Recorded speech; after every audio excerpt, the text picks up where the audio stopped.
Buongiorno da Leandro Maggi, buongiorno da Portoviro. Il vescovo Adriano Tessarollo lunedì ha aperto la porta della chiesa di Scalon dopo il restauro, la chiesa di Santa Maria Madre della Chiesa, che si prepara a celebrare i propri 50 anni. E lo ha fatto in grande stile, infatti i lavori recenti l'hanno resa più bella e splendente che mai.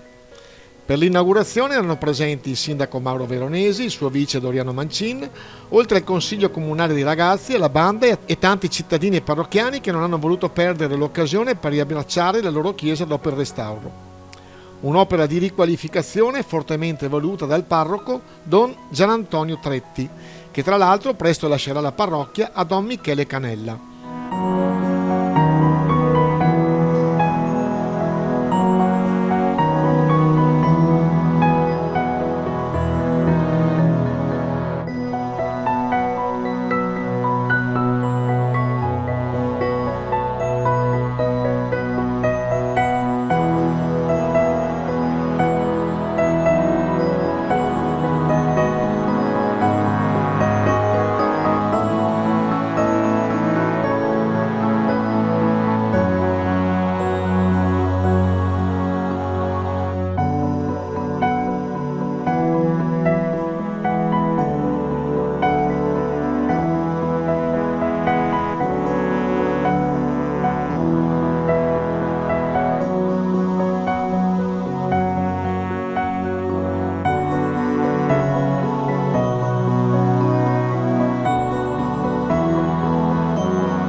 Nella Santa Chiesa di Dio sia con tutti voi. E con il tuo spirito. Fratelli e sorelle, siamo qui riuniti nella fede per benedire questa Chiesa dopo i lavori di restauro.